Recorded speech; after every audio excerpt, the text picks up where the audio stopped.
L'école est terminée depuis moins de 15 jours, mais déjà les papeteries sont à pied d'œuvre. La mise en place des nouveaux cahiers, stylos et autres matériels flambant neufs a commencé.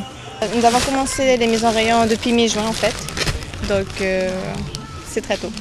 Oui, depuis le début du mois de juillet, les gens commencent déjà à venir pour déposer leur liste scolaire et préparer leur liste avant le départ pour les vacances.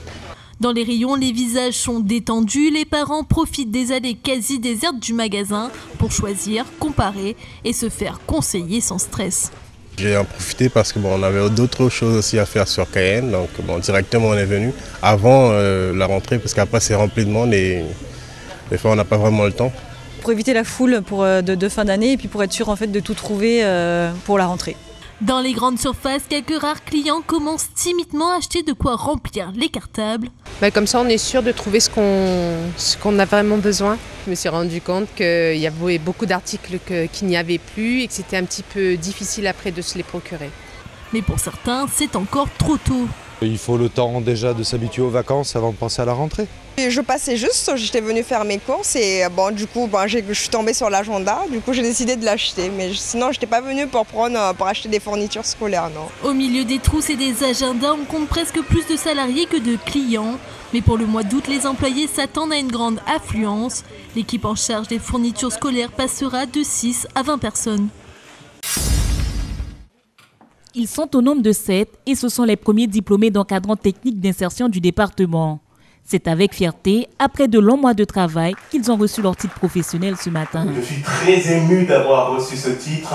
C'était une formation très difficile parce qu'on a dû faire beaucoup de choses par nous-mêmes, faire des rapports de synthèse, faire des rapports de stage, chercher nos stages. On a été vraiment mis à fond dans le métier d'encadrant technique. Parce que depuis que j'étais à l'armée, depuis que j'étais formé à l'armée, j'ai mis ce projet de ma tête pour réussir ce diplôme, pour travailler sur ce diplôme, pour faire cette formation et pour réussir mon diplôme et pour faire mon travail et pour continuer mon travail professionnel. Parce que c'est important pour moi, parce que je vais aider des jeunes qui ne connaissent pas faire mon travail. Qu'est-ce que je fais? Parce que c'est mon travail que j'aime depuis que j'ai commencé à travailler. Ces encadrants sont un réel besoin pour la Guyane. Ils répondent désormais aux besoins de compétences immédiats des différents professionnels. Ils permettent également de doter le territoire du capital humain nécessaire pour le développement de secteurs d'activité émergentes. Aujourd'hui, on a des gens qui sont en insertion, mais qui sont encadrés par des gens non diplômés. On a voulu faire en sorte que des diplômés soient mis en corrélation avec le travail des chantiers d'insertion. Parce qu'il faut savoir, les collectivités mettent en place des chantiers d'insertion, encadrent des gens qui sont très éloignés du travail, mais en sortie, on a très peu de sorties positives parce qu'il manquait cette formation. Justement, en Guyane, nous avons ce qu'il faut comme matière, mais nous n'avons pas de formateurs, suffisamment de formateurs. C'est très important. Donc il faut effectivement leur donner cette façon de faire, parce que c'est bien de former, mais encore il faut que ces formateurs aient justement cette approche pédagogique pour transmettre. La transmission est essentielle. Ce programme de formation s'adresse à des personnes qui souhaitent s'engager dans la vie professionnelle ou qui travaillent déjà. Une autre session aura lieu en septembre prochain. La communauté de communes des Savanes peut désormais s'appuyer sur les compétences de la Chambre de commerce et de l'industrie pour son développement et la promotion économique de son territoire. Ce matin, une convention a été signée entre les deux acteurs. À partir de là, les actions que nous allons mener sur la formation, sur l'aspect économie, sur le développement durable et touristique aussi, nous allons travailler directement avec la CCI pour nous accompagner. Ça va changer beaucoup puisque vous savez que nous sommes des politiques et à côté il y a des professionnels qui connaissent leur métier. Cela nous permet donc de vraiment comprendre aussi quelles sont les difficultés et quelles sont les actions à mener sur ce bassin de la CCDS. Coût 25 000 € pour la CCDS. Cette convention prendra fin en décembre 2017. Dans les jours à venir, les premières actions seront mises en place, notamment sur le volet formation.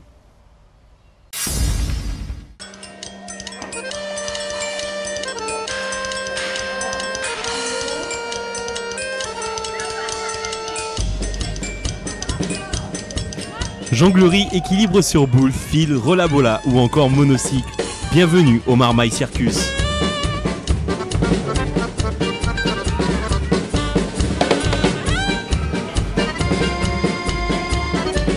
Pendant les vacances scolaires, les enfants petits et grands s'essayent aux différents arts que compose un cirque traditionnel. Alors, Marmaille Circus, c'est une école d'initiation aux arts du cirque. Donc tout ce qui est équilibre, tout ce qui est jonglage, tout ce qui est match d'impro, les numéros de clown, ils apprennent à se maquiller tout seuls. Et on a aussi un atelier de jeux coopératifs, apprendre à se respecter les uns les autres. On en a, ça fait des années qu'ils sont là. En fait, ils s'inscrivent pour une semaine. Et puis déjà au mois de juillet, par exemple, on a 3 semaines de stage. Il y en a qui sont inscrits pour les 3 semaines. Chaque vendredi, on présente aux parents ce qu'ils ont fait dans la semaine. Le cirque est un monde qui nous fait tous un peu rêver. Pour les enfants, être là est un divertissement à temps plein. Aujourd'hui, j'ai fait du cirque. J'aime bien me maquiller.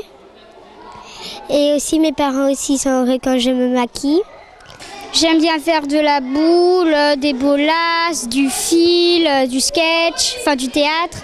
J'ai commencé ici le cirque et comme j'ai aimé le monocycle, j'en ai eu un à Noël et puis maintenant je continue.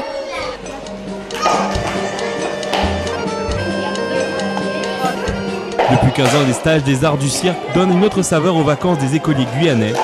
La dernière session se déroulera la semaine prochaine. Quelques places sont encore disponibles.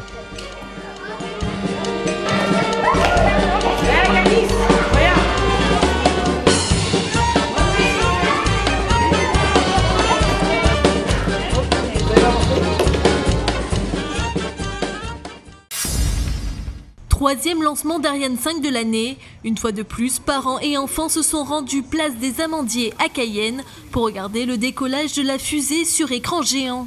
Alors, on est justement en vacances, donc on profite de l'occasion pour voir le lanceur depuis ici, puisqu'on s'en est pris un petit peu tard pour aller à Kourou.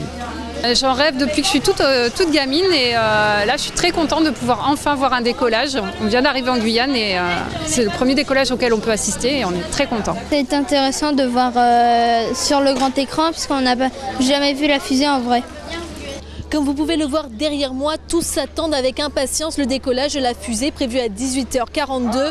C'est imminent, ça devrait être dans les prochaines secondes. Des fusées qui décollent de Kourou, il y en a depuis 1979 et c'est déjà le 6e lancement depuis le début de l'année et l'excitation est toujours bien présente. Allumage P80, décolle.